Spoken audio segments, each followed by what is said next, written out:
이제 8주 강의가 됐습니다. 그래서 벌써 전자기파, 우리 지난주에 전기와 자기 현상에 대해서 공부했죠. 이 전기와 자기 현상이 마지막에 그 꽃이 전자기파라고 했습니다. 어떻게 해서 전자기파까지 도달하게 됐는지 이번 주에 공부하려고 합니다. 먼저 우리가 두 가지 전기현상에 대한 법칙, 자기현상에 대한 법칙을 배웠어요. 전기현상에 대해서는 뭐였습니까? 쿨롱 법칙과 가우스 법칙이었습니다.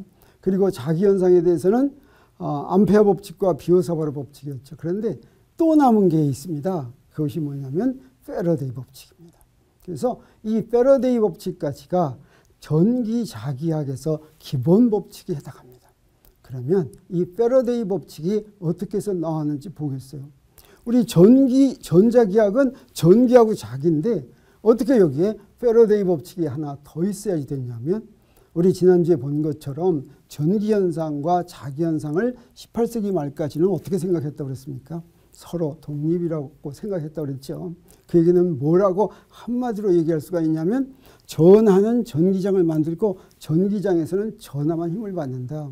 그리고 자석은 자기장을 만들고 자기장에서는 자석만 힘을 받는다라고 말할 수 있는 게 이게 바로 전기현상과 자기현상이 서로 독립됐다라고 하는 것이나 마찬가지인데 무슨 일이 벌어졌습니까? 네, 무슨 일이 벌어졌냐면 1820년에 웨르스테드가 놀라운 발견을 했죠. 어떤 발견을 했습니까? 움직이는 전하가 자기장을 만들더라. 전류가 흐르고 있었더니 그 옆에서 나침반이 움직이더라 라고 하는 것을 발견했다고 그랬죠. 그래서 그 뒤로 자기현상에 대한 법칙을 알아낼 수가 있었습니다.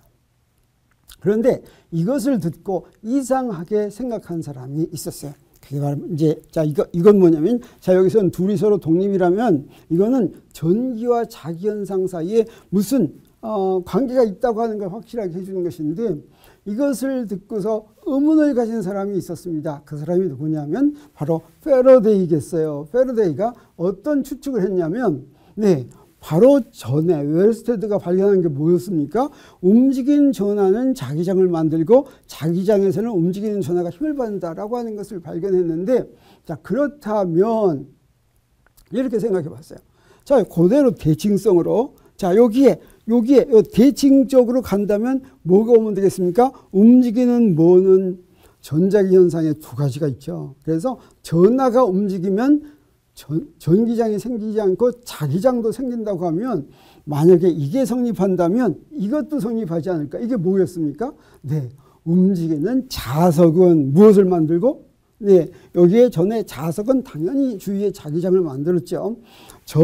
전하도 주위에 전기장을 만들었는데 전하가 움직이니까 자기장 만들었죠. 그러니까 움직이는 자석은 전기장을 만들고 그 다음에 전기장에서는 움직이는 전하가 힘을 받지 않을까 이런 의문을 품었습니다. 그런데 이것을 알아봐야 될 텐데 알아볼 수 있는 방법이 마땅하지가 않았어요. 왜 그러냐면 그 전에 패러데이 경우의 이 문제점을 해결해야 되는데 자, 자기장을 생기고 확인하는 것은 웨르스테드가 움직이는 전하가 자기장 만드는 것을 금방 알 수 있었던 게 무엇 때문이었습니까? 바로 이것 때문이었어요.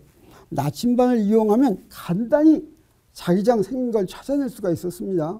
나침반 가지고 바로 찾아냈는데 전기장을 찾아낼 수 있는 그런 게 간단하게 있는 게 별로 생각이 나는 게 없었어요. 그래서 전기장이 자석이 움직이더라도 전기장이 어떻게 생겼는지 안 생겼는지 확인할 수 있는 방법이 잘 없어가지고 이게 좀 힘들었는데 패러데이는 드디어 그것을 해냈습니다.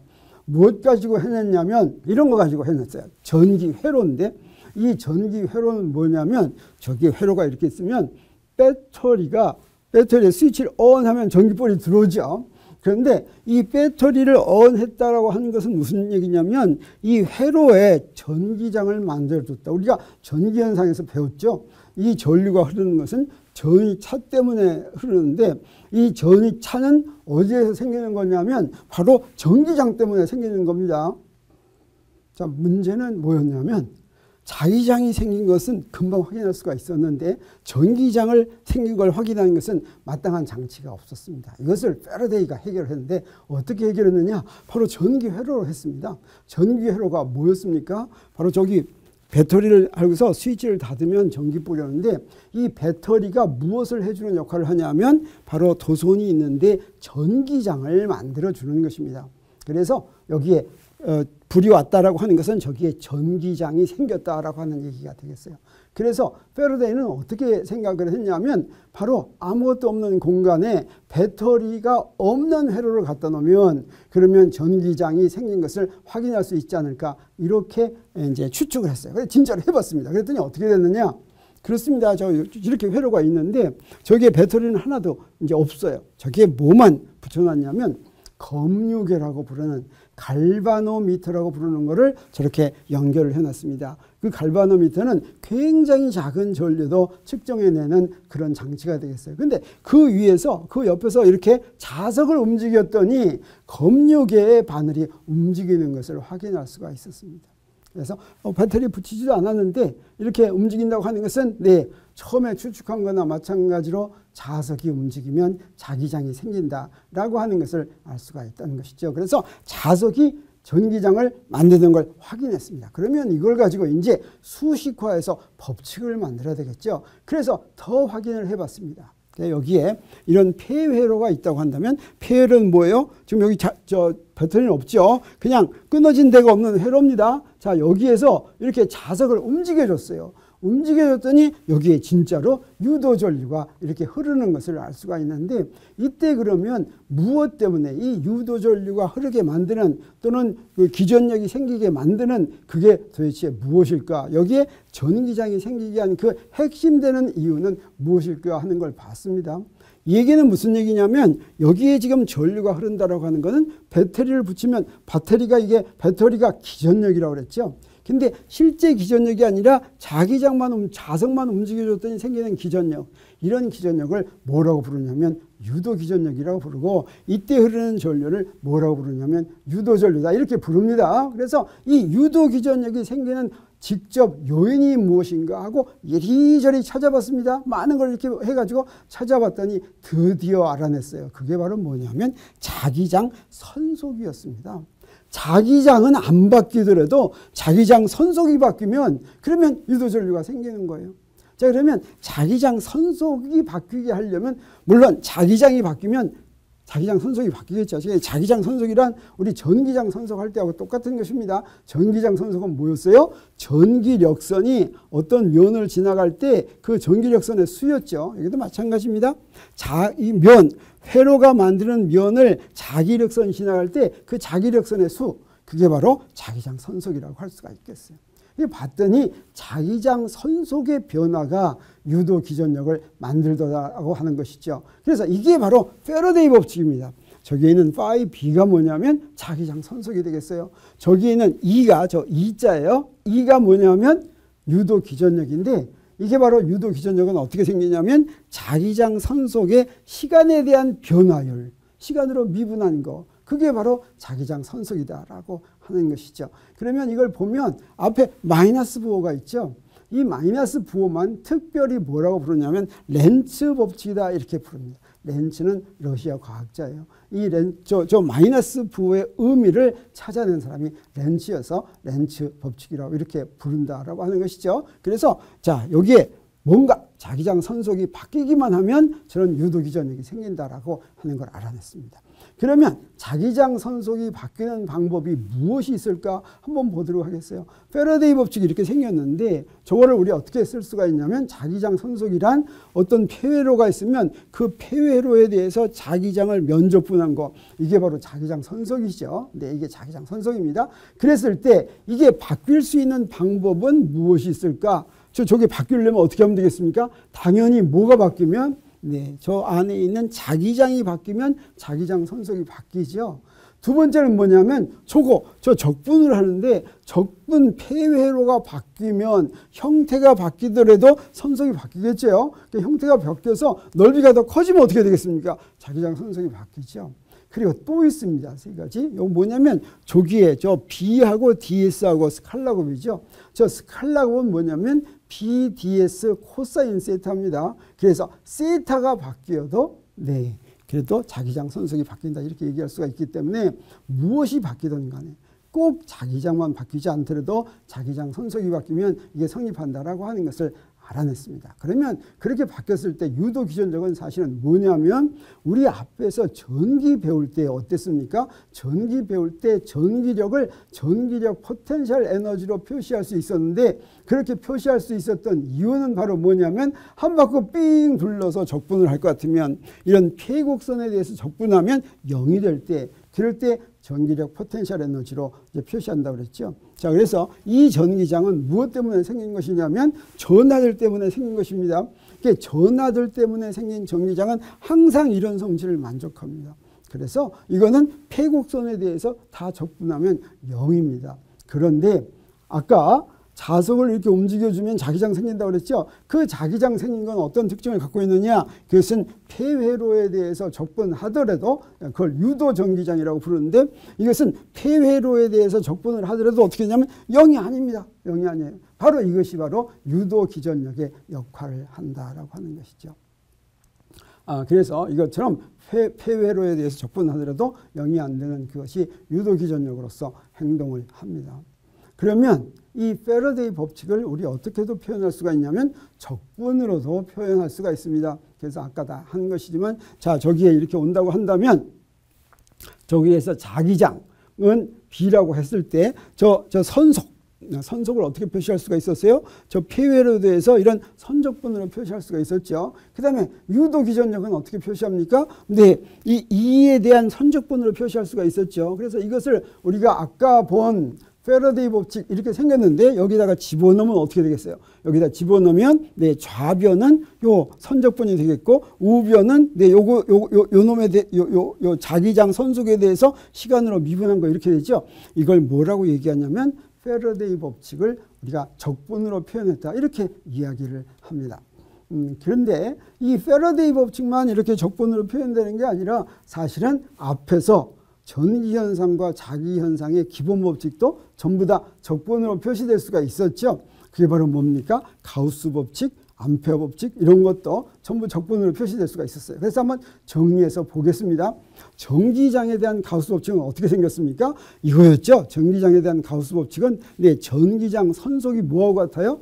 어떤 폐곡선 안에 있는 가우스 표면 안에 있는 총 전기장 선속은 그 안에 들어있는 알자 전하와 같다라고 하는 것이죠. 이것을 갖다가 적분으로 표시하니까 어떻게 됩니까? 네, 저게 이제 전기장 선속이고 이게 알자 전하죠. 알자 전하를 이렇게 입실론적으로 나눈 거. 그래서 이게 가우스 법칙을 네, 적분 형태로 표현한 것이다. 이렇게 얘기할 수가 있겠습니다. 그러면 자기장에 대한 가우스 법칙도 얘기할 수가 있다고 그랬어요. 이거 똑같은 것인데 그런데 자기장에 대한 가우스 법칙은 폐곡면에 대해서 자기장의 면적분을 하면 그거 어떻다고 그랬어요? 그 안에 R자 자 항상 N하고 S가 같이 있으니까 이거 항상 0이라고 그랬습니다. 그래서 이것도 우리 법칙이 하나 들어간다고 얘기할 수가 있겠어요. 그리고 지금 자기장에 대한 암페어 법칙이 있었죠. 자기장에 대한 암페어 법칙은 폐곡선에서 성립했죠. 폐곡선에 대해서 그릴 것 같으면 폐곡선에 대해서 자기장을 다 적분할 것 같으면 그거 뭐와 같습니까? 그 폐곡선을 지나가는 알자 전류에다가 뮤제로를 곱한 것과 같다라고 하는 것이 자기장에 대한 암페어 법칙입니다. 그리고 마지막으로 방금 한 전기장에 대한 패러데이 법칙. 자, 이것을 하면 어떻게 했어요? 자, 이렇게 됐죠. 그런데 이렇게 정리해 놓고 보니까 아주 재밌습니다. 이렇게 적분 형태로 표시해 놓고 보니까 어떻습니까? 이놈들이 전부 다 독립적으로 이렇게 돼 있다기보다는 서로 비슷한 게 있죠. 어떻게 비슷합니까? 네, 요거 두 개는 똑같은 선적분인데 하나는 전기장에 대한 거, 하나는 자기장에 대한 거 이래야지 되는데 네, 이게 뭐가 어떻게 됐습니까? 네, 네, 이건 전기장에 대한 법칙이죠. 전기장에 대한 법칙인데 하나는 면적분, 하나는 선적분 이렇게 되죠. 그 다음에 요거 자기장에 대한 법칙인데 하나는 면적분, 하나는 선적분 이렇게 되죠. 이렇게 서로 그 전기장과 자기장에 대한 면적분과 선적분에 대한 법칙이 두 개씩 이렇게 있다라고 하는 걸 아니까 아, 이 법칙들이 서로 독립됐다기보다는 연결됐구나 하는 것을 우리가 예상할 수가 있죠. 그런데 아까 패러데이 법칙 보면 앞에 마이너스가 있는데 그게 렌츠의 법칙이라고 했습니다. 이 렌츠라는 사람을 잠깐 소개합니다. 이 렌츠는 한리 렌츠인데 러시아 사람이에요. 러시아 사람이고 패러데이가 전자기 유도 법칙을 연구할 때 러시아에서 똑같은 걸 유도했는데 이 사람은 좀 은둔적으로 있어가지고 별로 논문을 많이 발표하지가 않았어요. 그리고 알려지지가 않았습니다. 그런데 이제 나중에 보니까 그 사람이 굉장히 많이 연구를 했다. 패러데이가 이룩한 거는 거의 다 이룩을 했어요. 그렇지만 패러데이가 먼저 했기 때문에 패러데이 법칙의 그 전자기 유도 법칙의 이름은 패러데이 법칙이라는 이름을 가졌는데 특히 그 앞에 있는 마이너스 부호에 대한 해석을 이 렌츠가 했기 때문에 거기다가 렌츠의 이름을 붙여줬습니다. 그래서 이 렌츠의 법칙은 어떤 특징을 가지고 있냐면 패러데이 법칙 중에서 저 마이너스가 있는데 저 마이너스는 어떤 역할을 하는 거냐면 사실은 이건 이 패러데이 법칙이 어떻게 성립하냐면 뭔가 변화를 억제하는 방향으로 유도 기전력이 생긴다라고 하는 것입니다. 시스템에서 변화를 억제하는 방향이다.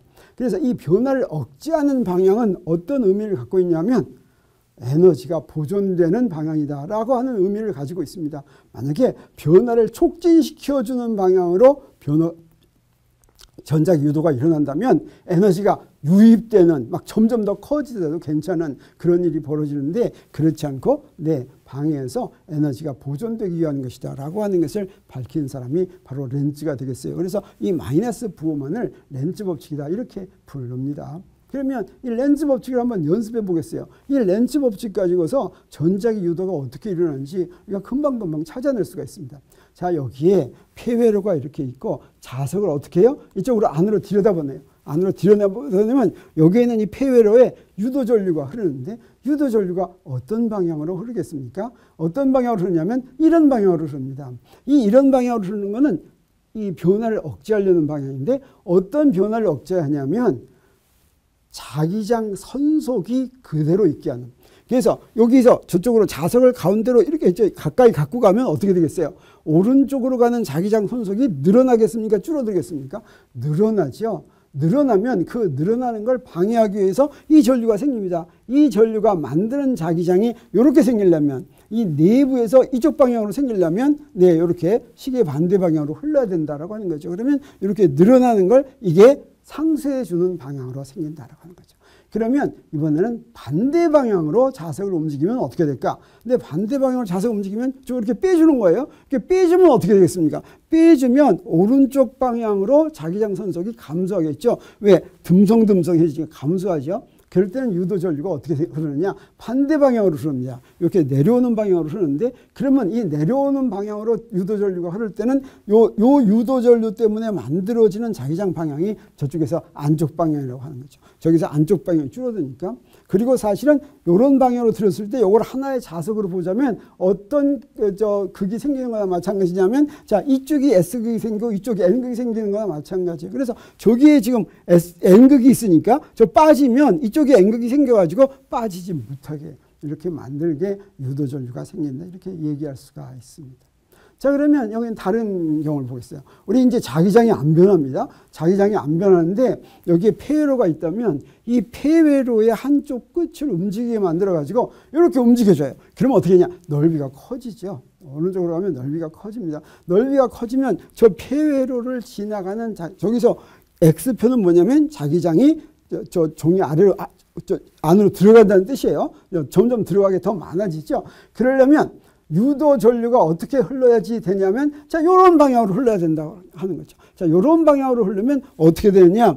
저 폐회로 내부에서 바깥으로 나오는 방향으로 자기장이 생깁니다. 그래서 자기장이 점점 커지는 걸 방해한다라고 하는 것이죠. 그래서 이번에는 반대 방향으로 움직여준다면 저기에 있는 도선을 안으로 집어넣으면 어떻게 될까? 그러면 유도전류가 완전히 반대 방향으로 생깁니다. 반대 방향으로 생기면 어떻게 되겠어요? 자, 이렇게 생기면 네, 저 안이 줄어드니까 그 방향으로 유도기전력이 생긴다라고 하는 것입니다. 그래서 이렇게 패러데이 법칙이 잘 설명을 해줍니다. 네. 그러면 이 패러데이 법칙이 나오고 나서 우리가 무엇을 좀 공부하면 좋냐면 축전기와 인덕터입니다. 우리 전기현상과 자기현상을 측정하고 활용하는 중요한 요소에 축전기와 인덕터가 있는데, 축전기는 뭐냐면 여러분 들어봤죠? 막 이렇게 생긴 거예요. 사실 이건 좀 복잡한 거지만 판 두 개, 도체판 두 개를 가까이 놓은 거, 이게 바로 축전기가 되겠습니다. 인덕터는 뭐냐면 그냥 이렇게 코일입니다. 그냥 도선을 감아 놓은 거, 이게 인덕터인데, 둘은 어떤 성질을 가지고 있냐면, 자, 이렇게 배열한 장치라고 한다면 어떤 성질을 가지고 있냐면, 여기에 전위차를 걸어줄 것 같으면 저기에 전하가 유도가 돼서 전하가 딱 생깁니다. 전하를 저장할 수 있는 장치가 축전기다, 이렇게 얘기할 수가 있겠어요. 자, 이건 어떠냐? 여기에 그 전위차를 걸어줘 가지고 전류를 흐르게 하면 여기에는 무엇이 생기냐면 이 안으로 자기장이 들어가기 때문에 자기장 선속이 생깁니다. 그래서 자기장 선속이 이 안에 있는 그런 장치가 인덕터다, 이렇게 얘기할 수가 있는데, 이때 여기에 전위차를 걸어줬을 때 생기는 전하 사이는 어떤 관계가 있냐? 둘이 비례 관계가 있어요. 여기서는 어떠냐? 전류를 흘러줬을 때 생기는 자기장 선속 사이에도 서로 이렇게 비례 관계가 있습니다. 자, 이런 비례 관계에서 비례 상수는 무엇에 의존하냐면 이런 축전기의 모양에 의존합니다. 이건 어디에 의존하냐면 인덕터의 모양에 의존하는 거죠. 그 모양에 의존하는데, 그 의존하는데 하는 비례 상수, 이걸 뭐라고 부르냐면 전기 용량이다, 이렇게 부르는데, 이걸 전기 용량 C다, 이렇게 얘기하는데, 인덕터에서는 이거하고 똑같은 이 비례 상수를 뭐라고 부르냐면 인덕턴스다, 이렇게 얘기합니다. 그래서 전기 용량도 영어로는 커패시턴스, 이렇게 얘기할 수 있는데, 커패시턴스는 우리가 전기 용량을 이렇게 번역해서 씁니다. 근데 인덕턴스는 번역해서 쓰지 않고 그냥 인덕턴스다, 이렇게 얘기를 해요. 그래서 이 커패시턴스의 단위는 누구 이름을 땄냐면 패러데이 이름을 따가지고 패러드 그럽니다. 인덕턴스의 단위는 누구 이름 따냐면 헨리. 이건 미국 사람이에요. 미국 사람인데 또 역시 전자기 유도를 공부한 사람입니다. 그래서 그 사람의 이름으로 인덕턴스의 단위 이름을 써줍니다. 그런데 아까 어떻다고 그랬습니까? 저기 비례한다고 그랬죠. 저거 Q는 델타 파이 비례한다고 그랬죠. 그랬을 때 우리 저 전기 용량을 알아내려면 Q하고 델타 파이를 알면, 전위차를 알면 그 B 가지고 알아낼 수가 있겠죠. 그런데 사실은 저 전기 용량은 내가 저기에다가 전하를 얼만큼 대전하느냐에는 상관없이 축전기의 모양만에 의해서 결정됩니다. 여기서도 마찬가지가 되겠어요. 이 인덕턴스는 인덕터의 모양만에 의해서 결정된다라고 하는 것을 우리가 알 수가 있습니다. 그리고 패러드하고 헨리, 이건데 이 세 사람을 한번 보도록 하겠습니다. 아까 얘기한 이 전자기 유도에 기여한 세 사람, 한 사람은 누구예요? 패러데이입니다. 영국 사람이 되겠어요. 비슷한 시대 사람입니다. 전기 용량의 단위에 사용이 됩니다. 그 다음에 렌츠. 렌츠는 단위 이름은 사용되지 않지만 인덕턴스 기호를 L로 표시한 거, 이거는 그 사람의 이름을 따서 그렇게 표시한 거다라고 얘기할 수가 있습니다. 그리고 헨리, 이건 미국 사람이에요. 미국에서 마찬가지로. 또 유명한 게 뭐냐면 초인종을 발명했습니다. 우리 때는 요새는 초인종 없지만 내가 대학생 때까지만 하더라도 집집마다 다 초인종이 있었어요. 대문 앞에 초인종. 그래서 그걸 딱 누르면 안에서 종이 이렇게 삥 울렸어요. 그 초인종을 만들어가지고 이 사람 그때 돈도 좀 버는 사람입니다. 자, 그래서 이 사람의 이름을 가지고 헨리 인덕턴스의 단위로 이용을 합니다. 그러면 한번 커패시턴스하고 전기 용량하고 인덕턴스를 구하는 걸 한번 보겠어요. 축전기하고 인덕턴스, 축전기에서 커패시턴스하고 전기 용량하고 인덕터에서 인덕턴스를 구할 때는 어떻게 하느냐? 이 네 가지 단계를 딱 할 것 같으면 쉽게 구할 수 있습니다. 첫 번째, 축전기에 전하 Q가 대전되어 있다고 가정을 합니다. 여기서는 어떻게 하냐? 인덕터에 전류 I가 흐른다고 가정을 합니다. 그렇게 가정하면 무엇을 구할 수가 있냐면, 축전기의 경우에는 축전기 두 도체판 사이에 전기장을 구할 수가 있어요. 그래서 그 전기장을 구합니다. 대개 뭘로 구하냐면 가우스 법칙으로 대개 구합니다. 여기서는 뭘 구하느냐? 전류가 흐른다고 가정하면 그 인덕터 내부에 자기장이 생기는데 그 자기장 구할 수 있습니다. 이 자기장은 뭐가 대개 구하겠어요? 네, 암페어 법칙으로 대개 구합니다. 자, 구한 다음에는 우리 전기장을 알면 두 양단 도체 판사의 전위차를 구할 수가 있어요. 그 전위차는 아주 간단히 이런 식으로 이렇게 주어집니다. 그래서 전기장을 두 점에 대해서 선적분하면 그게 전위차가 되겠어요. 여기서도 마찬가지입니다. 뭘 구할 수가 있냐면 자기장 선속을 간단히 구할 수가 있어요. 자기장을 면적분하면 자기장 선속이 되죠. 자, 이렇게 해서 전하고 전위차 또 여기에 전류하고 자기장 선속을 구하면 그 비가 바로 뭐냐면 그 비가 바로 전기 용량이고 그 비가 바로 인덕턴스니까 바로 구하면 되겠어요. 그래서 그 비에서 다시 한번 합니다. Q가 대전된다고 가정을 하고 축전기 내부의 전기장을 구하고 그 다음에 뭐예요? 델타 파이를 구하고 그 다음에 이 식을 이용해서 C는 델타 파이분의 Q를 이용을 해가지고 전기 용량을 구한다. 인덕턴은 어떻게 한다고 했습니까? 네, 전류가 흐른다고 가정을 하고 그 다음에 그 안에 내부 자기장을 구하고 거기서 자기장 선속을 구한 다음에 그 B가 바로 인덕턴스가 된다. 이렇게 이제 구하면 된다라고 하는 것이죠. 여기서 축전기는 도체판 두 개를 이렇게 놔뒀는데 그 모양에 따라서 여러 가지 종류의 축전기가 있습니다. 또 인덕터도 마찬가지예요. 도선을 꼬아놓은 것인데 그 모양에 따라서 여러 가지가 있는데 그 중에서 대표적인 게 있는데 그 대표적인 게 뭐냐면 축전기의 경우에는 평행판 축전기입니다. 서로 도체 두 개를 평행하게 놓은 거 이게 평행판 축전기고 그 다음에 인덕터 중에서 대표적인 걸 뭐라고 그러냐면 솔레노이드라고 그래요. 솔레노이드는 원통에다가 도선을 감은 거, 이 솔레노이드입니다. 어떤 특징을 가지고 있냐면 요 둘 다 축전기 내부에 저 평행판 축전기 내부에는 균일한 전기장이 생깁니다. 어디서나 전기장이 다 같아요. 그 다음에 이 솔레노이드 내부에는 균일한 자기장이 생깁니다. 자, 그런 특징을 가지고 있어요. 그래서 1단계 Q가 대전되어 있다고 가정을 할 것 같으면 금방 구할 수가 있어요. 뭘? 전기장을 가우스 법칙으로. 자, 여기서는 I가 흐른다고 가정하면 암페어 법칙으로 금방 구할 수가 있습니다. 그래서 2단계 도체판의 전하 밀도를 먼저 구해야지 되겠어요. 전하 밀도라고 하는 것은 전하를 S로 나눈 거죠.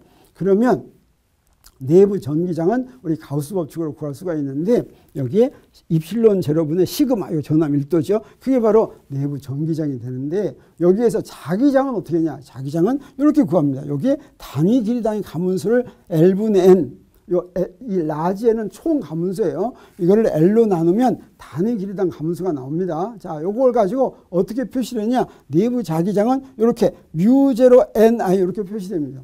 우리가 앞으로 이렇게 전기장에 대한 거하고 자기장에 대한 거, 전기현상에 대한 거하고 자기현상에 대한 걸 이렇게 쭉 구할 것 같으면 어떤 특징을 가지고 있느냐면 입실론 제로가 이렇게 분모되어 있으면 μ0는 분자해가 있습니다. 그리고 나머지는 대응하는 것만 찾으면 돼요. 여기에 전하 밀도에 대응하는 게 바로 NI라고 얘기할 수가 있겠어요. NI는 단위 길이당 지나가는 전류죠. 그래서 이게 전류의 선밀도 이렇게 얘기할 수가 있어요. 그래서 입실론 제로분의 시그마가 평행판 축전기에 생기는 전기장이라고 한다면 μ0 NI가 솔레노이드에 생기는 자기장이 되겠습니다. 자, 그러면 3단계 뭐 하라고 그랬어요? 전위차 구하라고 그랬죠. 균일하기 때문에 전위차는 어떻게만 하면 되냐? 그냥 D만 곱해주면 되겠어요. ED. 그래서 아까 구한 E를 여기다 딱 쓸 것 같으면 자, 이런 식이 되겠습니다. 여기서도 마찬가지로 균일하기 때문에 어떻게 하면 돼요? 네, 자기장 선속은 자기장에다가 넓이를 곱해주기만 하면 되겠어요. 그래서 넓이 곱해주면 어떻게 되냐면 BSN인데 여기에 N개가 있기 때문에 자기장 선속이 코일 하나 있고 또 하나 있으면 자기장 선속이 더 생긴 거나 마찬가지예요. 그래서 총 가문수를 여기다 이렇게 곱해줘야지 됩니다. 그러면 여기다가 아까 구한 자기장을 대입할 것 같으면 자, 이렇게 표시되는 걸 우리가 알 수가 있겠습니다. 그러면 여기서 4단계가 뭐였어요? 여기서 B를 가지고 구하라고 그랬죠? 자, 여기서 구했으니까 뭘 구합니까? 네, 여기서도 마찬가지로 B를 요거 이용하는 거죠. 그래서 여기에 전기 용량은 델타 파이분의 Q니까 여기 구해놨어요. 그래서 델타 파이분의 Q를 구하니까 어떻게 됐습니까? 입실론 제로 D분의 S 이렇게 되죠. 자, 이건 뭐예요? 원래 내가 가정한 전하 Q하고는 관계가 있습니까? 없습니까? 전혀 없어요. S는 저 평행판 축전기의 넓이입니다. 판의 넓이. D는 두 판 사이의 간격. 그래서 이걸 뭐라고 얘기하냐면 평행판 축전기의 기하적인 구조다. 이렇게 얘기합니다. 기하적인 구조만에 의해서 전기 용량이 결정이 된다. 여기에 있는 솔레노이드의 인덕턴스도 마찬가지겠죠. 자, 이렇게 해서 네, 여기 요 L을 구하면 요 B는 여기서 구해놨으니까 그대로 구할 수가 있습니다. 요 L을 이렇게 나누기만 하면 되죠. 그러면 μ0 N제곱 LS 이렇게 되는데 이것도 어떻습니까? 네, 솔레노이드가 어떻게 생겼느냐에 따라서 결정되는 거죠. 이런 식으로 인덕턴스가 그대로 결정이 된다라고 하는 것이죠. 그러면 이제 전기 에너지와 자기 에너지를 구할 수 있는데 우리 전기 에너지 전에 배웠습니다. 우리 자기 에너지도 한번 보겠어요. 이 전기 에너지와 자기 에너지가 포함되어 있는 대표적인 그런 장치가 바로 축전기하고 인덕터입니다. 그래서 여기 전기 에너지, 축전기 내부에는 전기장이 있는데 그 전기장에 전기 에너지가 저장이 됩니다. 그리고 인덕터 내부에는 자기장이 생기는데 그 자기장에 자기 에너지가 저장이 된다. 이렇게 이야기할 수가 있어요. 그래서 축전기 내부에 저장된 전기 에너지를 우리가 어떻게 쓸 수가 있냐면 저렇게 쓸 수가 있어요. 20분의 Q제곱. 이건 조금 이따 유도하는 걸 보여주겠습니다. 그 다음에 인덕터에 저장된 자기 에너지도 이렇게 쓸 수가 있는데 자, 저거 보니까 어때요? 여기서부터 요거 금방 우리 알아낼 수가 있어요. 사실은 2분의 1 똑같죠. 그 다음에 여기 C 델타 파이를 갖다가 LI 제곱 이렇게 쓰면 됩니다. 자, 그리고 요 밑에는 요 두 개를 이용할 것 같으면 다른 표현으로도 우리가 이해할 수가 있는데 그러면 전기장의 에너지 밀도는 이 에너지 밀도는 뭐냐면 단위 부피당의 에너지예요. 그래서 저 에너지를 축전기 내부 공간의 부피로 나누면 뭐가 되냐면 이게 돼요. 이렇게 돼요. 2분의 1 입실론 제로 2제곱. 이게 무엇입니까? 전기장이 있으면 전기 에너지가 있다. 이렇게 되겠습니다. 저거 보면 이것도 예상할 수가 있어요. 자기 에너지 밀도는 어떻게 되냐면 네, 자기 에너지 밀도는 2분의 1하고 어떻게 하면 되겠습니까? μ0분의 1 이렇게 하면 됩니다. μ0분의 1하고 B제곱. 이렇게 자기장이 있으면 자기 에너지가 있다라고 하는 것을 우리 예상할 수가 있습니다. 이걸 금방 한번 유도하기로 하겠어요. 네. 자, 요거 한번 유도할 때 어떻게 하냐면, 자, 여기 축전기에 저장된 전기 에너지란 축전기의 전해가 쭉 모일 때까지 해준 일이 전기 에너지로 저장이 됩니다. 자, 그걸 한번 구해보겠어요. 그 다음에 인덕터에 저장된 자기 에너지도 여기에 전류가 I 흐르게 할 때까지 그때 해준 일, 이게 바로 자기 에너지로 저장이 되겠습니다. 자, 그럼 이건 무슨 얘기냐면 아직 마지막 전압까지 다 충전이 안 되고 지금 Q'만큼 충전되어 있다고 하겠어요. Q'만큼 충전되어 있으면 어떤 게 성립합니까? 델타 파이는 C분의 Q' 이렇게 성립하죠. 근데 델타 파이가 이게 전이차인데 전이차라는 게 뭐였어요? 단위 양전하를 갖다 주면 하는 일이나 마찬가지죠. 그래서 여기다가 DQ'만큼 전하를 더 가지고 오면 얼마만큼 일을 하냐면, 네, 얼마만큼 일을 하냐면, 자, 여기에 DQ'만큼 갖고 오면 델타 파이에 DQ'을 곱한 것만큼 일을 합니다. 여기서도 마찬가지로 델타 파이는 LDT분의 DI 이런 관계가 있는데 이걸 조금 우리 바꿀 수가 있겠어요. 어떻게 바꾸냐면 제가 이렇게 바꿀 수가 있어요.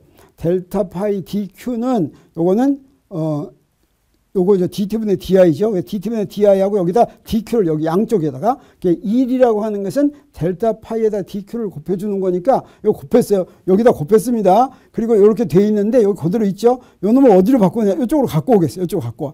이쪽으로 갖고 오면 이게 바로 뭐가 됩니까? 전류가 되죠. I'이 되죠.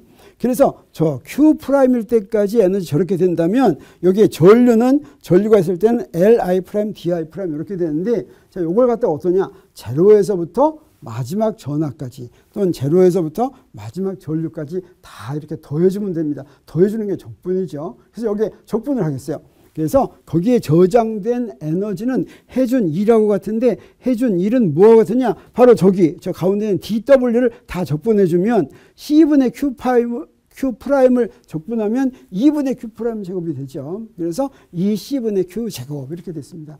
여기서도 마찬가지로 요걸 적분해주면 LIDI를 적분하면 2분의 LI 제곱이 되죠. 요거 제로에서부터 I까지 이렇게 적분을 해준 겁니다. 그래서 우리가 아까 구했던 뭘 구했어요? 네, 저 안에 에너지를 구하고 자, 그랬더니 뭐가 됐습니까? 저기서부터 우리 단위 부피당의 에너지 밀도를 구할 수가 있었죠. 여기서도 마찬가지로 이렇게 자기장 에너지를 이렇게 구할 수가 있게 되는 것입니다. 평행판 축전기에서는 어떠냐면 이 평행판 축전기는 이거는 두 도체판 사이의 거리가 긴 그런 축전기 판인데 이 평행판 축정기는 어떨 때 저런 조건이 만족하냐면 판의 간격이 판의 크기에 비해서 굉장히 작을 때 그때 바로 평행판 축정기가 이제 그 조건을 만족합니다. 여기는 어떻게 하냐면 요 단면의 넓이에 비해서 단면의 크기에 비해서 길이가 굉장히 클 때 그때 요거 이제 솔레노이드다 이렇게 생각할 수가 있어요. 그래야지 그 안에 균일한 전기장이 생깁니다. 만약 그렇지 않으면 요 길이가 짧으면 어떠냐? 그러면 이 가상자리 양 끝쪽은 균일하지 않은 데가 이렇게 생기는 거예요. 그런데 굉장히 길다 그러면 그 양쪽 끝을 거의 무시할 수가 있겠죠. 그랬을 때 전기장은 뭐에만 적용하냐면 두 도체판 사이에만 존재하죠. 다른 데는 존재하지가 않죠. 그리고 그 안에 균일한 전기장이 생기고 여기서도 마찬가지로 자기장은 솔레노이드 내부에만 생기고 다른 데는 존재하지가 않는다라고 하는 걸 우리가 알 수가 있어요. 그래서 전기 용량 저거는 무엇에만 의존하냐면 이 기하적인 모양에만 의존하고 전이차는 이제 저렇게 되는데 인덕턴스도 어때요? 기하적인 모양에만 의존하고 자기장 흔성이 이렇게 되죠. 네, 그랬을 때 축전기에 저장된 전기 에너지는 여기서부터 우리 쭉쭉 했더니 어떻게 됐습니까? 자, 여기서부터 우리 아까 구해가지고 평행판 축전기에서는 이렇게 되는데 짝짝짝 구했더니 바로 평행판 축전기의 내부에 뭡니까? 저렇게 구했는데 이걸 한번 정리하겠어요? 이게 정리했더니 어떻게 정리해 줄 수가 있습니까? SD가 바로 부피죠. S가 판의 넓이고 D는 두께니까 그 부피죠. 그래서 전체 전기 에너지를 저 앞에 있는 놈에다가 부피를 곱했습니다. 그래서 부피를 나누면 그게 바로 뭐가 되냐면 에너지 밀도가 되겠어요. 그래서 2분의 1 입실론 제로 2제곱이 전기장에 대한 에너지 밀도다. 여기서도 마찬가지로 솔레노이드의 부피는 뭐냐면 이렇게 정리를 할 것 같으면 이렇게 쓸 수가 있는데 요 SL이 S는 단면의 넓이고 L은 길이니까 이게 부피입니다. 그래서 요 앞에 있는 게 이게 바로 에너지 밀도다 이렇게 얘기할 수가 있겠어요. 그래서 우리가 뭘 증명했냐면 우리 평행판 축전기가 있다면 평행판 축전기에 전하가 대전되면 그게 에너지를 저장하고 있는데 그 에너지는 어떤 형태로 저장이 되느냐? 그 안에 있는 전기장 형태로 저장이 되어 있다고 하는 것입니다. 자기 에너지도 마찬가지로 인덕터 내부에 자기장 형태로 저장이 되어 있다고 하는 거예요. 자, 그래서 전기장이 있으면 전기 에너지가 있구나 라고 하는 것을 우리 뭘로 알았습니까? 무엇을 알았냐면 이 평행판 축전기 가지고 알았습니다. 또 그 다음에 자기장이 있으면 자기 에너지가 있구나 하는 것도 인덕터 가지고 알았어요. 그런데 사실은 축전기가 아닌 다른 데도 전기장이 있겠죠. 그러면 축전기가 아닌 다른 전기장에는 전기 에너지가 있겠습니까? 없겠습니까? 네. 축전기 속에 있는 전기장이나 축전기 바깥에 전하 주위에 있는 전기장이나 똑같은 전기장이에요. 그래서 어떤 것이나 다 전기장이 있다. 근데 전기장이 에너지를 가지고 있다라고 하는 것을 지금 여기에 그 수치값까지도 딱 그렇게 된다라고 하는 것을 평행판 축전기를 가지고 우리가 증명했을 따름입니다. 그래서 전기장은 항상 주위에 전기 에너지가 있고 자기장 주위에는 자기 에너지가 있다라고 하는 것을 우리가 알 수가 있겠어요. 그래서 네, 이렇게 나눠서 내부 부피를 이렇게 나눠서 에너지 밀도를 이렇게 구했다라고 하는 거죠. 네. 여기서도 자기 에너지 밀도를 이렇게 이제 구했습니다. 네. 그래서 이게 바로 전기 에너지 밀도고 이게 바로 자기 에너지 밀도다라고 하는 것입니다. 자, 그러면 이제 전자기 현상의 기본 법칙을 다시 한 번 더 정리를 해보도록 하겠습니다. 네 가지 다시 한번 해보겠어요. 자, 그러면 우리 전기 현상에 대한 법칙은 뭐였습니까? 1785년에 나온 쿨롱 법칙인데 이 쿨롱 법칙은 바로 어떻게 쓸 수가 있었어요? 네, 이렇게 해서 전하 밀도에 비례한다 이렇게 쓸 수가 있었죠. 자, 이렇게 전기장 방향을 결정하는데 이걸 어떻게 표시했습니까? 똑같은 법칙이라고 그랬죠. 1813년에 가우스 법칙. 네, 그래서 이거 쿨롱 법칙하고 아주 똑같은 것입니다. 그래서 이거 적분 형태로 쓰면 이렇게 되는 거 우리가 알았죠. 네, 그래서 자, 이거 이렇게 된다라고 하는 거 우리가 잘 알았습니다. 그래서 자, 이렇게 간단히 이렇게 쓸 수가 있었습니다. 자기 현상이 근데 웨르스테드가 어땠습니까? 네, 웨르스테드가 1820년 4월 21일 날 네, 이거 발견했죠. 전류 주위에 네, 나침반이 움직이는 거 발견했습니다. 그래서 그 다음에 비로소 비오사바르가 이제 법칙을 알아냈죠. 그래서 비오사바르 법칙 1820년에 나왔습니다. 자, 그건 이게 똑같이 우리 쿨롱 법칙하고 똑같은 것이다라고 하는 거 우리가 지난주에 배웠죠. 그래서 똑같이 생겼어요. 자, 여기서 똑같이 생긴 거, 단지 다른 건 뭡니까? 이게 전하 밀도 대신에 전류 밀도가 와가지고 여기에 벡터가 있는 거, 이것만 달랐습니다. 근데 이거를 뭘로도 표시할 수가 있어요? 똑같은 법칙인데 비오사바로 법칙과 똑같은 법칙을 암페어 법칙으로도 표현할 수가 있다라고 했죠. 그래서 암페어 법칙으로 표현하면 어떻게 됩니까? 네, 요거는 어때요? 요거 지금 선적분인데 이 선적분은 뭐하고 같다? 네, 저 폐곡선을 지나는 알자 전류하고 비례한다라고 하는 거죠. 그래서 그걸 쓰면 자, 이렇게 딱 쓸 수가 있죠.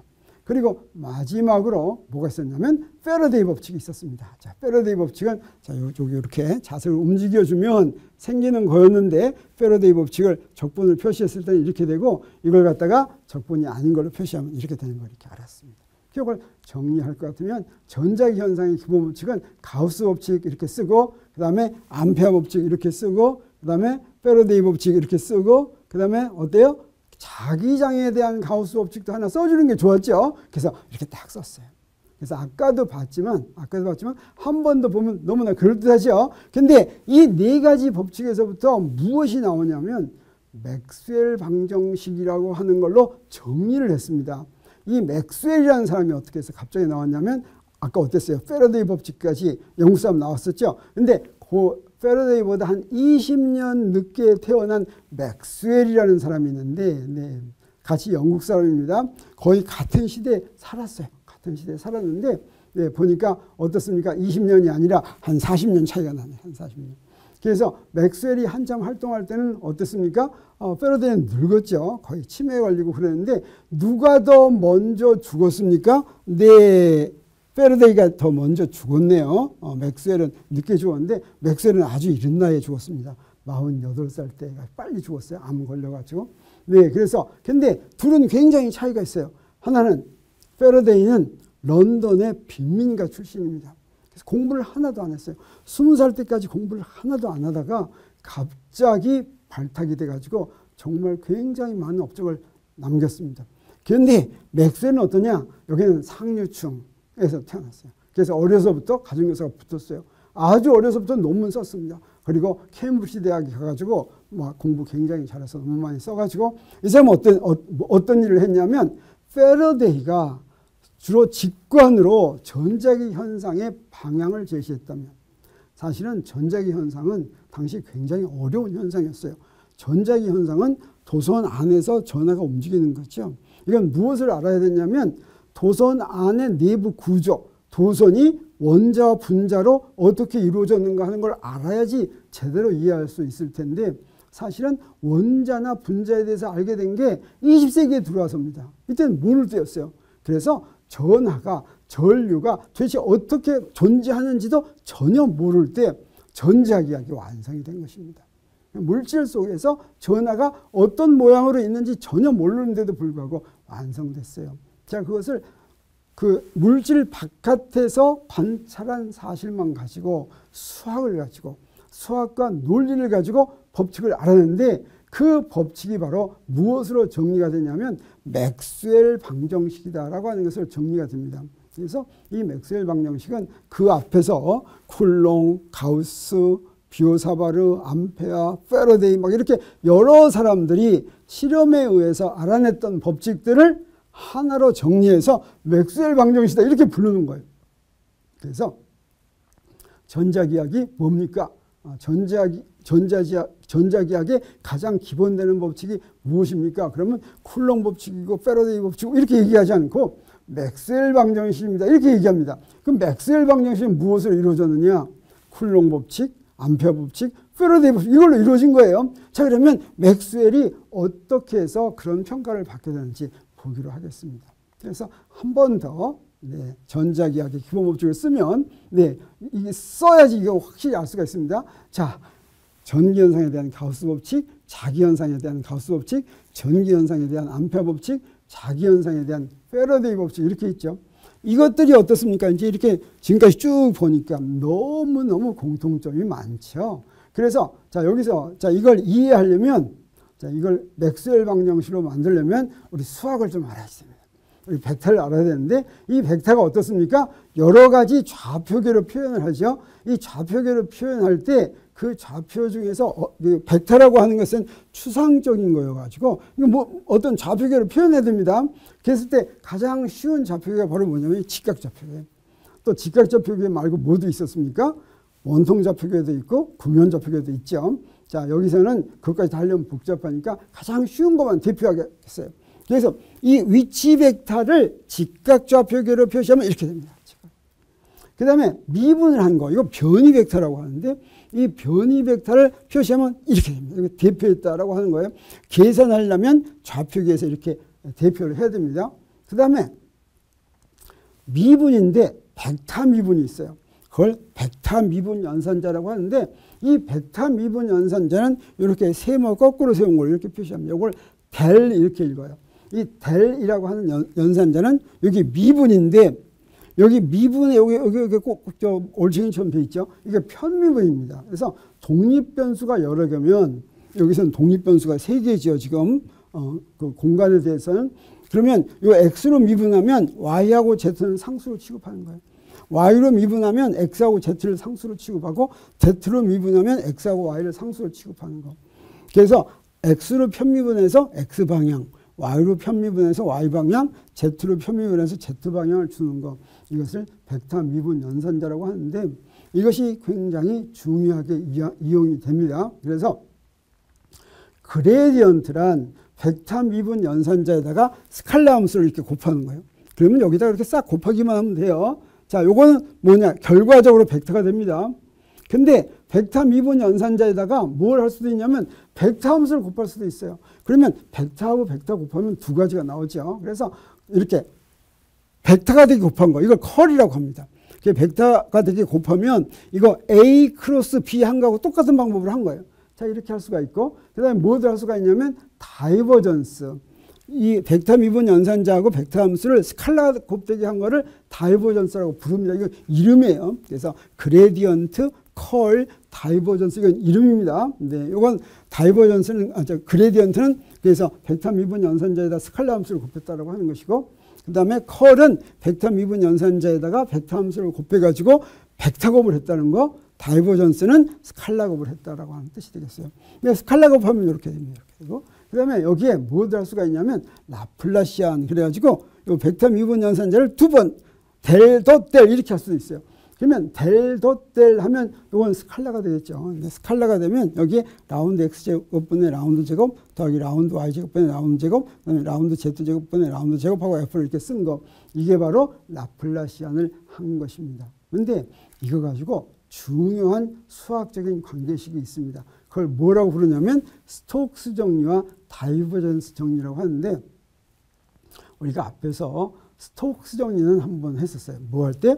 포텐셜 에너지 할 때 그 비슷한 정리 두 가지가 성립합니다. 그래서 스톡스 정리는 이거 수학이에요. 수학 정리. 이건 증명할 수도 있겠지만 그냥 갖다 쓰면 되는 거예요. 우리 물리에서는 이거 갖다 쓰면 됩니다. 그 뭐냐? 여기서 저기 있는 것처럼 저렇게 있는 것처럼 네, 저거 선적분, 폐곡선에 대해서 선적분을 하는데 어떤 벡터 함수를 폐곡선에 대해서 선적분을 할 것 같으면 그걸 면적분으로 바꿀 수가 있어요. 단 면적분으로 바꿀 때는 미분을 하는데 미분할 때 어떤 미분을 하냐? 컬을 해주는 거예요. 컬을 하고서 면적분한 거고 같다라고 하는 것이 스톡스 정리입니다. 그래서 요거 뭐예요? 선적분 했다라고 하는 뜻이에요. 그래서 여기에 dr에 대해서 적분한 게 선적분이 이런 뜻입니다. 어디에 대해서 선적분해요? 폐곡선에 대해서 선적분합니다. 그다음에 이놈 면적분인데 여기서 ds 이게 면적분이었다는 뜻이 되겠어요? 어디에 대해서 면적분해요? 폐곡선으로 둘러싸인 넓이에 대해서 면적분을 합니다. 자, 그래서 요거를 다이버전스 정리, 그 다음에 요거 스톡스 정리고, 그 다음에 다이버전스 정리가 있어요. 비슷한 것인데, 이번에는 어떻게 하느냐? 면적분을 한 게 있어요. 면적분을 부피적분으로 만들 수가 있는데, 부피적분으로 만들 때는 다이버전스 F 해가지고 한다라고 하는 것입니다. 그래서 여기 요거 면적분. 폐곡면에 대해서 해야 있어요. 폐곡면에 대해서. 그러면 요거 면적분인데, 요 놈을 어떤 부피적분? 그 폐곡면으로 둘러싸인 부피에 대한 다이버전스를 부피적분을 하는 겁니다. 자, 이게 같다라고 하는 게 다이버전스 정리예요. 그래서 우리 이제 물리나 뭐 이런 데 식에서 이런 식이 좌변과 같은 게 나오면 언제든지 우변으로 바꿔주고 싶은 생각이 납니다. 그렇게 우변으로 바꿔줄 것 같으면 식이 굉장히 쉬워져요. 근데 이 전자기학 법칙들이 요 두 개를 이용해 가지고 쉽게 바꾸면 엄청 좋은 결과를 가져오니까 자, 요거 눈에 익숙하게 한 다음에 바로 어떻게 하는지 보겠어요. 그래서 어떻게 이용을 하느냐. 자, 이렇게 스톡스 정리하고 다이버전스 정리가 있다면 여기 전기장에 대한 가우스 법칙이 있죠. 자, 여기 바로 뭐가 있습니까? 좌변이 있는데 폐곡면에 대해 접근하죠. 저렇게 폐곡면에 대해서 접근하면 금방 뭐 하고 싶어져요? 네. 다이버전스 정리를 적용하고 싶어집니다. 그래서 적용하면 어떻게 이렇게 되는 거예요. 이렇게. 그럼 뭐가 좋느냐? 이것도 부피적분이고 이것도 부피적분이죠. 그래서 아주 좋아요. 그 다음에 자기장에 대한 가우스 법칙도 마찬가지로 저기다가 다이버전스 정리를 적용하고 싶어져요. 이게 딱 했어요. 자, 그랬더니 이렇게 됐죠. 그 다음에 자기장에 대한 암페어 법칙은 뭘 적용하고 싶어지겠어요? 네, 바로 스톡스 정리를 적용하고 싶어지죠. 그러면 어떻게 돼요? 이것도 면적분, 이것도 면적분을 맞는 겁니다. 그 다음에 페러데이 법칙도 마찬가지예요. 저기 좌변이 바로 스톡스 정리를 적용하고 싶어지죠. 적용했더니 이렇게 나오는 겁니다. 자, 그러면 이렇게 나왔을 때 뭘 알 수가 있냐면, 자, 이렇게 나왔을 때 무엇을 알 수가 있냐면 쫙 보니까 어때요? 좌변도 부피적분이고 우변도 부피적분이죠. 근데 저 법칙은 언제 성립하냐면 저 부피가 아무 데서나 성립해야지 돼요. 어떤 특별한 장소에서만 성립하지 않고. 그러려면 어떤 일이 벌어져야 하냐면 저거 두 개가 같아야 됩니다. 저거 두 개가 같아야 돼요. 마찬가지, 다른 것들도 마찬가지예요. 저 안에 있는 저거 두 개가 같아야지 돼요. 그 다음에 이것도 마찬가지예요. 안에 있는 게 같아야지 돼요. 이것도 마찬가지예요. 안에 있는 게 같아야 돼요. 그래서 어떻게 했느냐? 맥스웰이 바로 이걸 했는데 스톡스 정리와 다이버전스 정리를 이용을 해가지고 전자기학의 네 가지 중요한 법칙을 적분 형태에서부터 뭘로 바꿨어요? 미분 형태로 바꿨습니다. 이거하고 이거가 똑같은 식이에요. 자, 그래서 요런 네 개의 식으로 만들어 놓은 거, 이걸 뭐라고 부르냐면 맥스웰 방정식이다. 특별히 우리가 맥스웰 방정식이라고 이렇게 부를 때는 이렇게 미분 방정식으로 바꿔 놓은 거, 이걸 맥스웰 방정식이다 이렇게 부른다고 우리 잊지 말았으면 좋겠습니다. 자, 그러면 자, 이거 맥스웰 방정식이 됐는데 여기서부터 또 이걸 특별히 맥스웰 방정식이라고 부르고 맥스웰이 전자기학을 통합한 것으로 유명한 이유는 뭐냐면 이렇게 써놓고 이렇게 들여다만 보고서 이 중에서 틀린 걸 찾아냈어요. 이 법칙들이 전부 다 이거 처음에 만든 사람들이 실험해가지고 만들어낸 거죠. 근데 다 만들어놨는데 이거 보고서 틀린 거 알아냈습니다. 왜 그러냐면 가만 보니까 요 놈이 틀린 것 같아. 요 놈이 여기 뭐가 있어야 되냐면 바로 요항이 하나 있어야지 되는 것 같아요. 요항. 여기 바로 요거하고 자, 요거 따라서 자, 요 전기장과 자기장이 대칭적이려면 여기에 이 자기장에 대한 법칙이 여기도 하나 있어야 되겠다. 요항이 하나 있어야 되겠다. 요걸 미분 형태로 할 것 같으면 여기에 요 놈이 하나 있어야 되겠다라고 하는 겁니다. 요거 하나. 자, 요거 해당하는 요게 있어야 되겠다.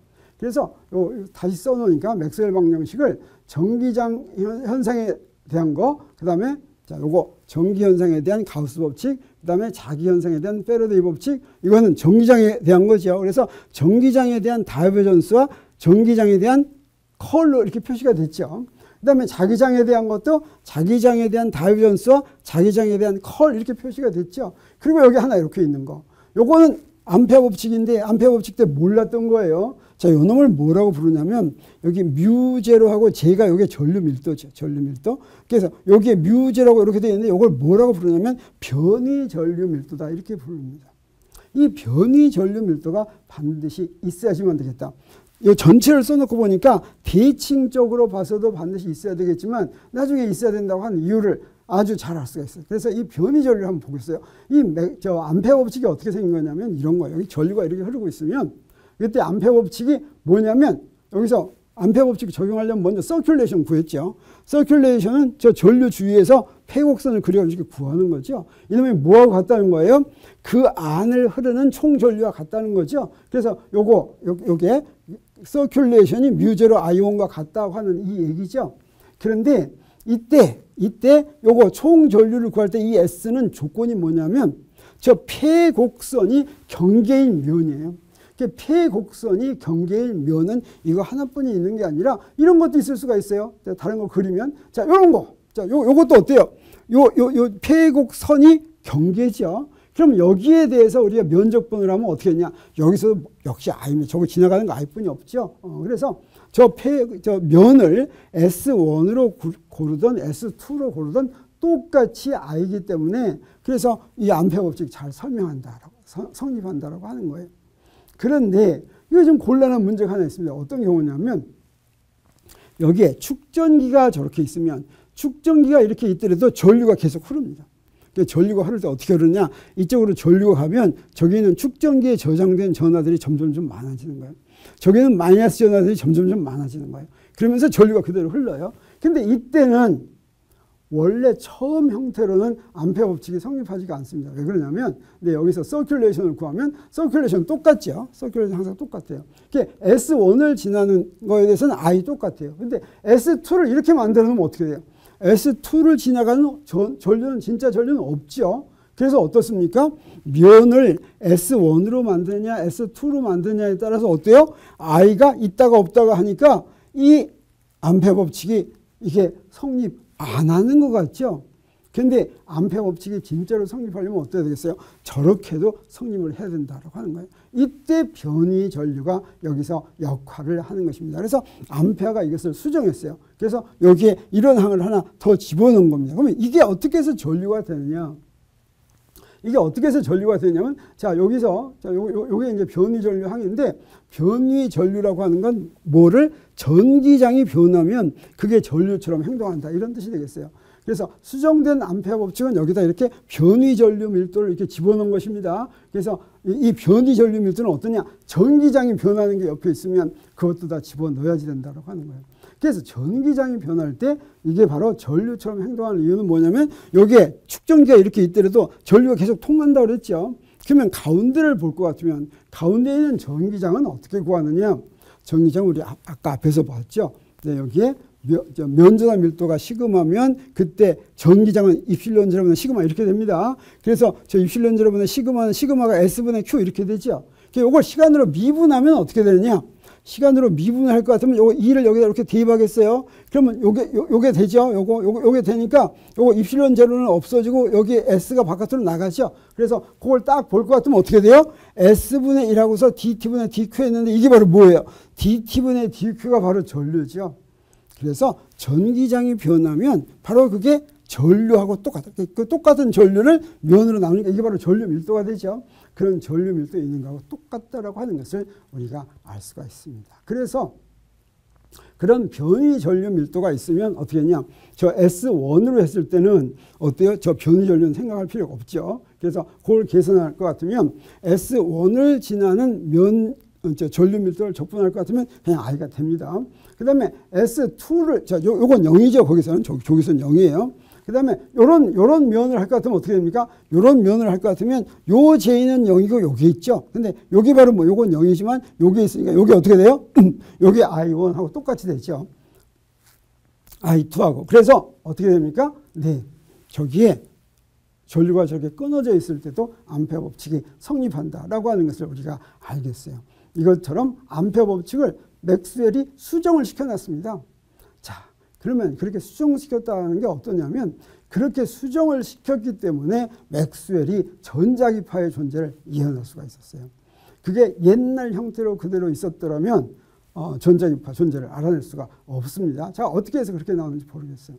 전자기파라는 파동이니까 우리 앞에서 파동 배운 거 빨리빨리 한번 복습해 보겠어요. 자, 진동이란 뭐였어요? 한물체가 그 같은 동작 반복하는 거죠. 그래서 그 진동은 우리 어떻게 표현할 수가 있었냐면 사인 함수로 표현한 거 이거 뭐라고 불렀습니까? 단순조화 진동이라고 불렀죠. 그러면 단순조화 진동을 보면 거기에 주기하고 이게 바로 뭐예요? 각진동수가 들어가는데 주기하고 각진동수 사이에는 이런 관계가 있었죠. 파동이란 뭐였습니까? 진동이 쭉 전달되는 거였죠. 그래서 파동은 여러 물체 사이에 진동이 전달되는 형태였고 파동의 특징은 뭐였어요? 각 물체는 제자리에서 진동만 하고 있죠. 근데 그 진동하는 모습이 전달되는 거였어요. 그 진동하는 모습을 전달시켜 주는 걸 뭐라고 불렀냐면 매질이라고 불렀죠. 그래서 가만 보니까 어때요? 저기 한쪽 끝을 흔들어 줄 것 같으면 지금 여기서 보면 사실은 이쪽으로 오른쪽으로 뭐가 가는 것 같지만 가지가 않고 어때요? 제자리에서 다 왔다 갔다 하기만 합니다. 이게 바로 파동이다라고 하는 것을 우리가 잘 알고 있는데 이 파동과 진동을 설명할 때는 두 가지가 있습니다. 주기하고 파장. 우리 거 전에 했어요. 주기는 피어리어드, 그다음에 파장 웨이블랭스인데 이거 주기분의 1을 진동수라고 그랬죠. 파장분의 1 뭐가 있을 텐데 그 말은 안 쓴다고 그랬죠.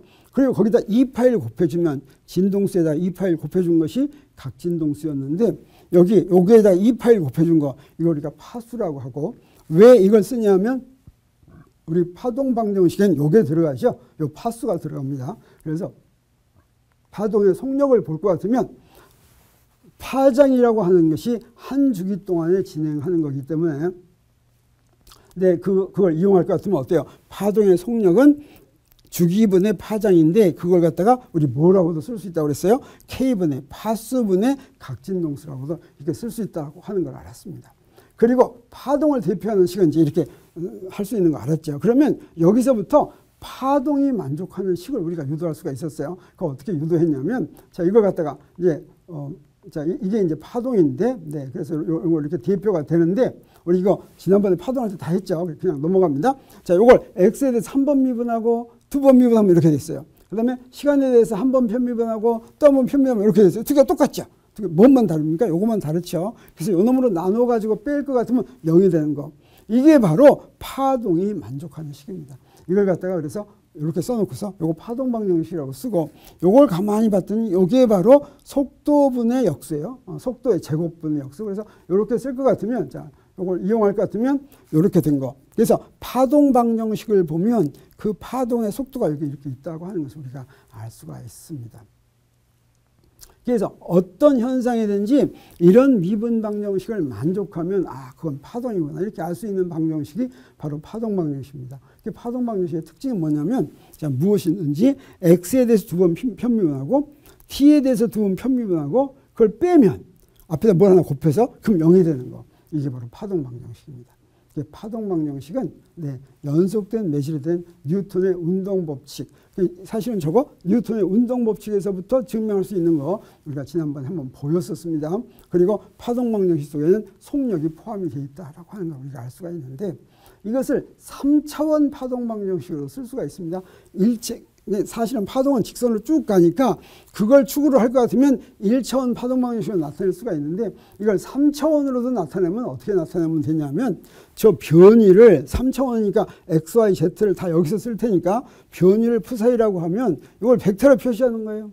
이게 요거 파수 벡터라고 하는 겁니다. 그래서 요 파수 벡터를 이용할 것 같으면 파수 벡터는 이렇게 생겼어요. 자, 이걸 이용할 것 같으면 우리 3차원으로 진행하는 이런 파동을 표현할 수가 있습니다. 그러면 3차원 파동 방정식은 어떻게 생겼냐? 요 놈을 어떻게 해야 되냐면 이렇게 바꿔 써주면 되겠어요.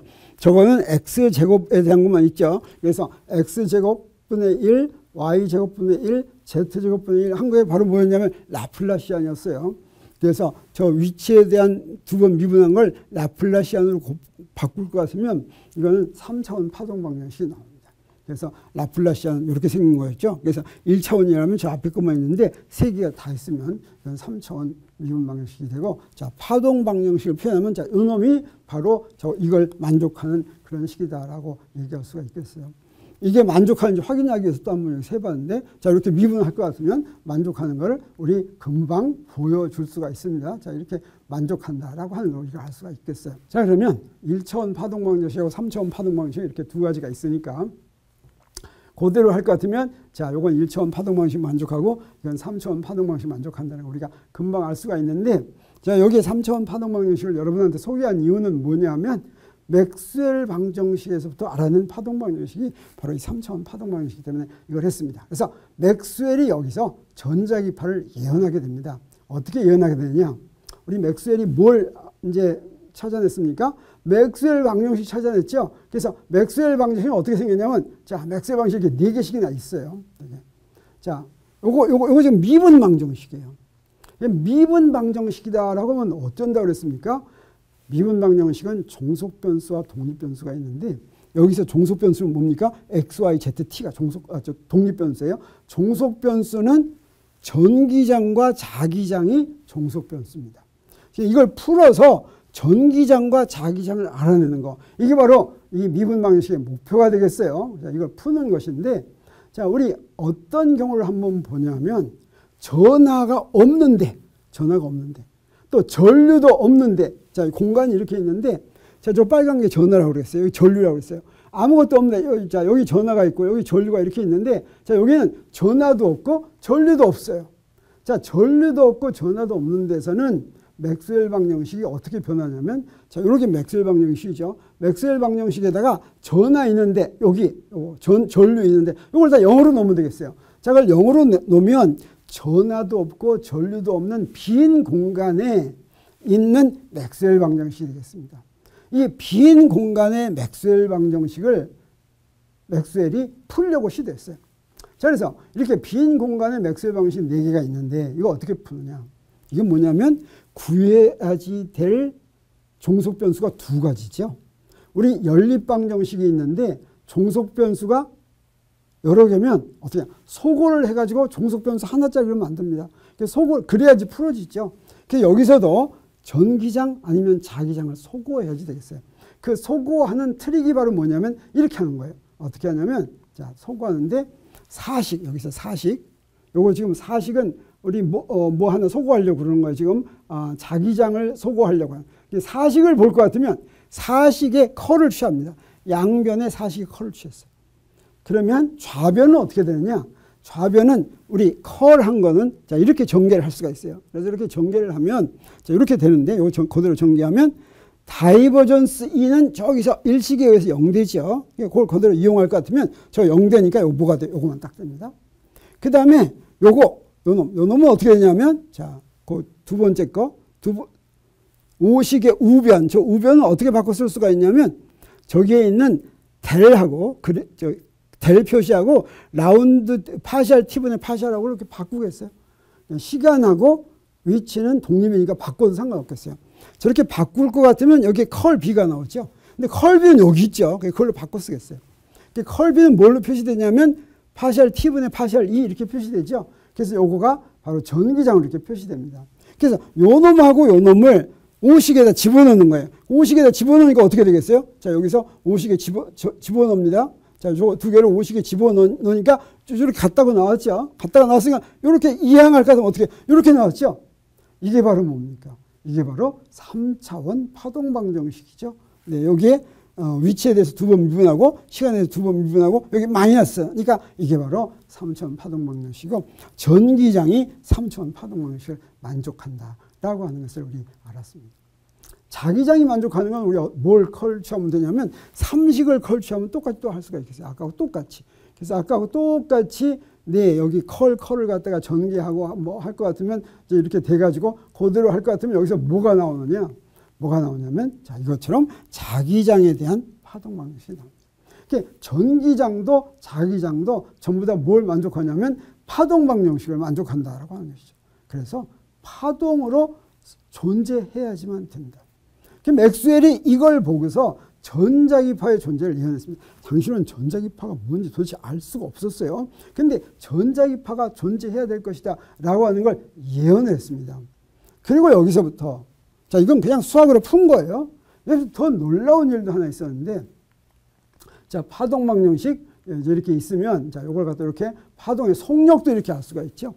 그래서 저 파동의 속력 파동방정이 있으면 저게 파동의 속력인데 여기서 보니까 이 파동의 속력이 뭐가 돼야 되겠습니까?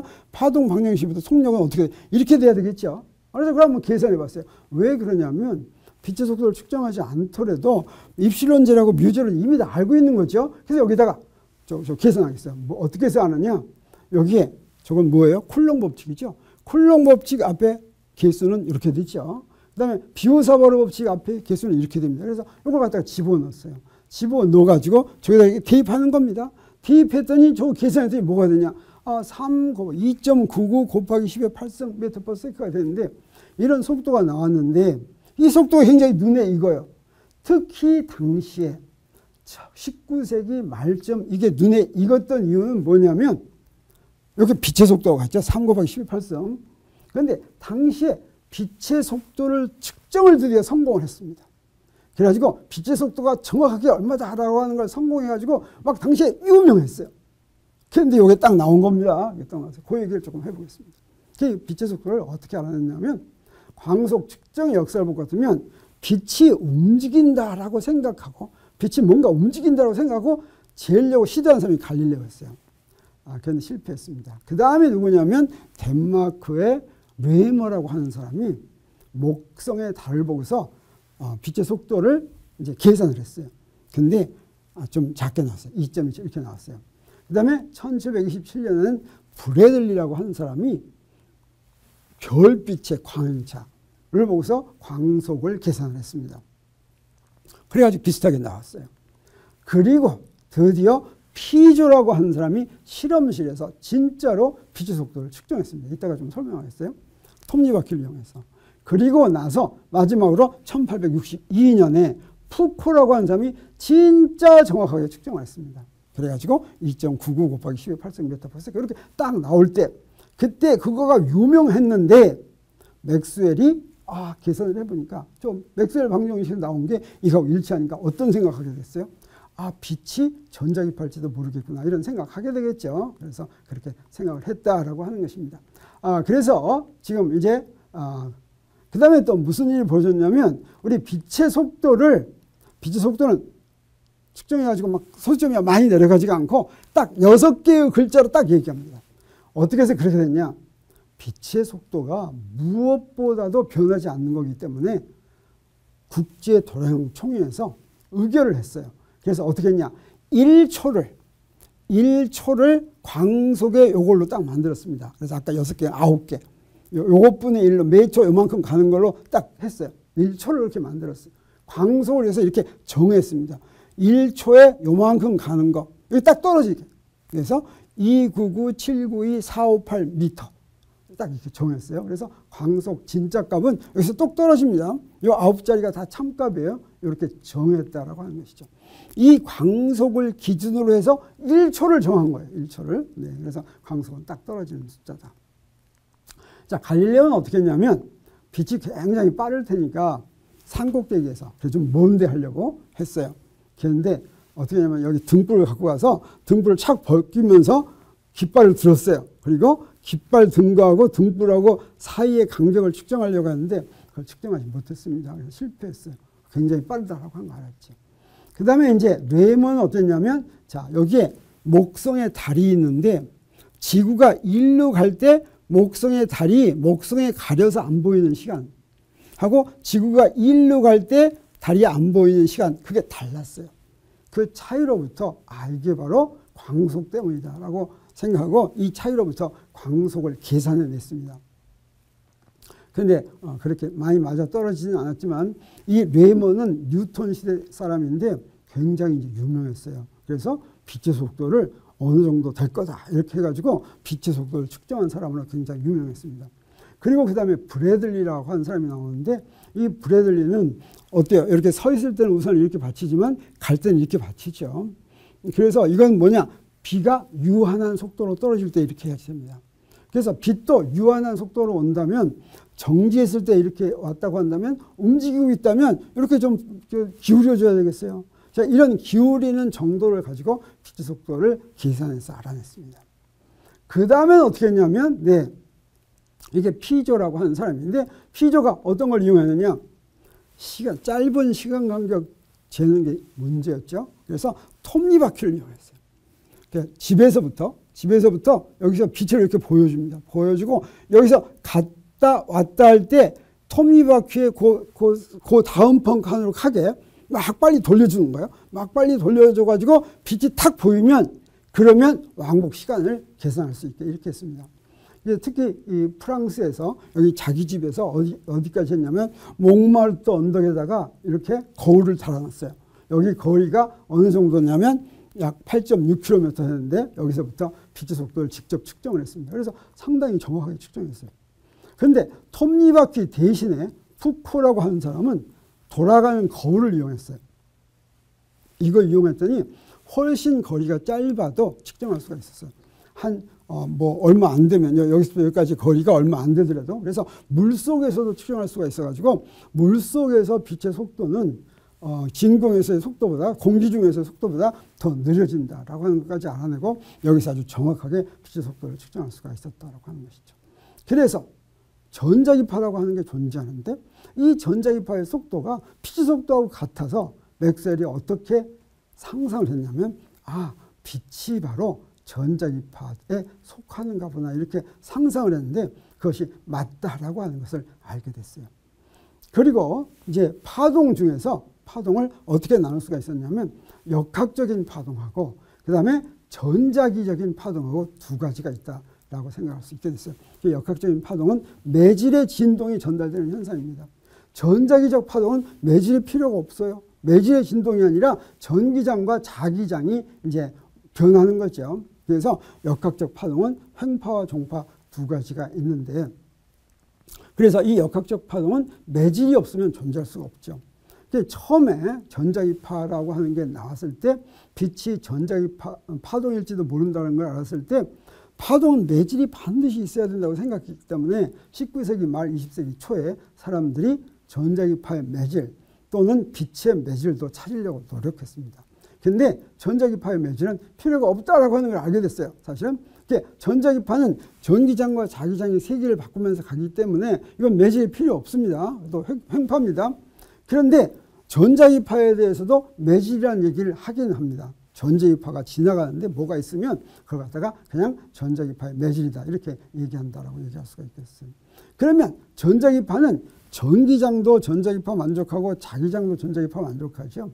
이렇게 전자기파가 갈 수 있었던 이유는 바로 뭐냐면 전기장이 변하면 뭐가 생겼습니까? 자기장이 생기고 자기장이 생기면 변하면 뭐가 생겼습니까? 전기장이 생겼죠. 근데 전기장과 자기장이 변하면서 자꾸 다른 걸 만들어서 진행하는 거였어요. 이렇게 만들어서 진행하려면 어떤 특징이 있어야 되냐면 전기장과 자기장은 서로 수직이 있습니다. 그리고 이것이 진행을 하는데 그 진행하는 방향은 어떻게 생겼냐면 전기장 크로스 자기장이에요. E 크로스 B의 방향입니다.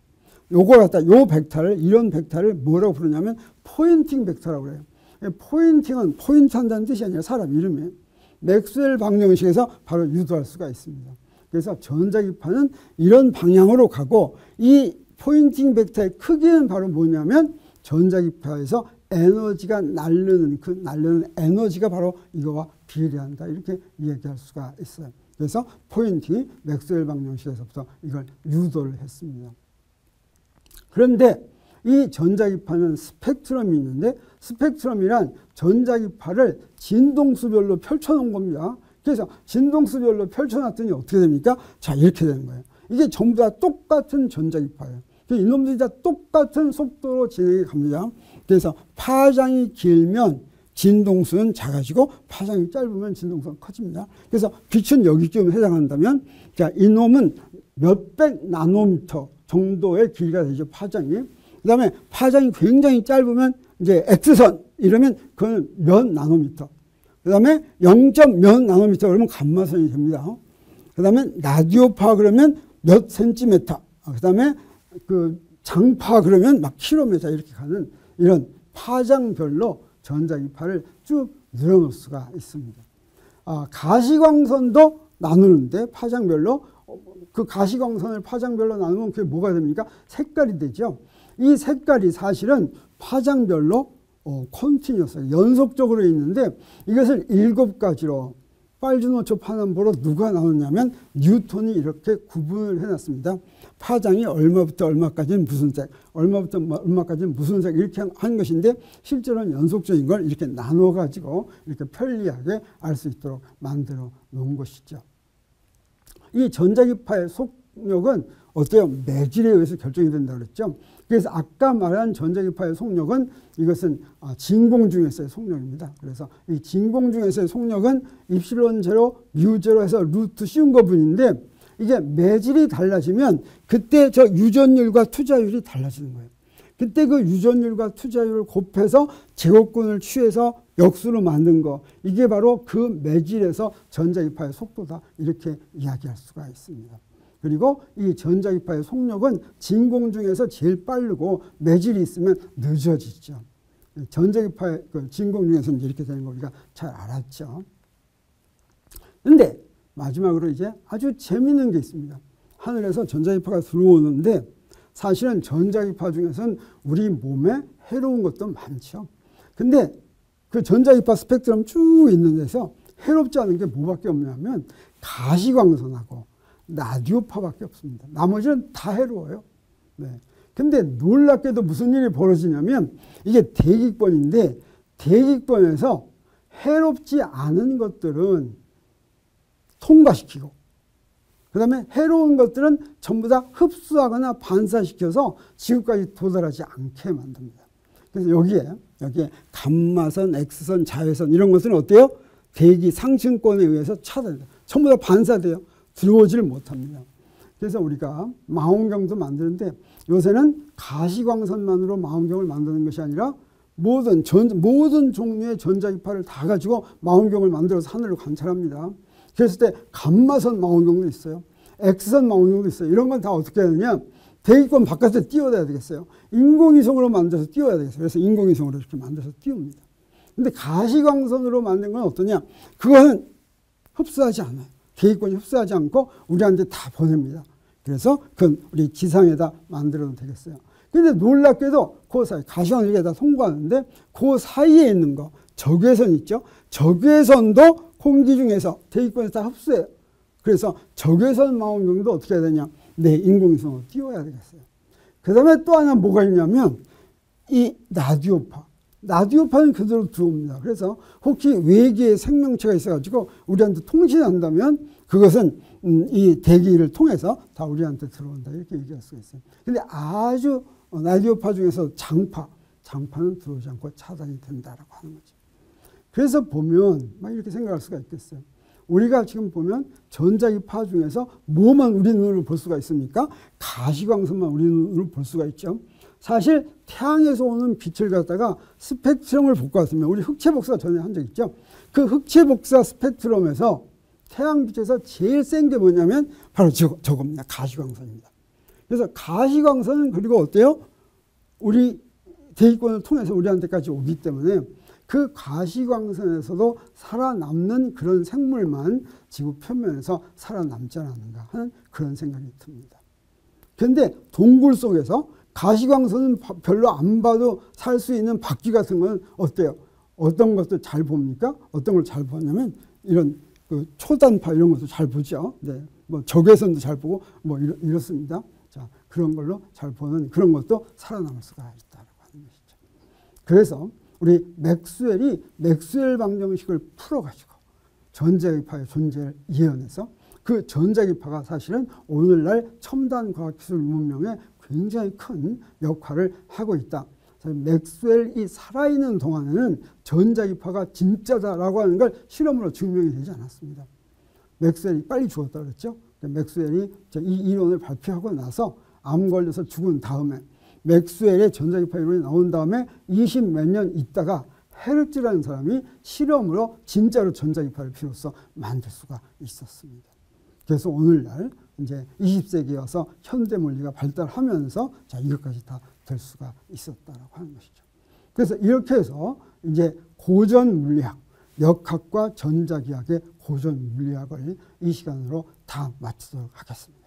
이제 다음번 구두 강의를 기대해 주기 바랍니다.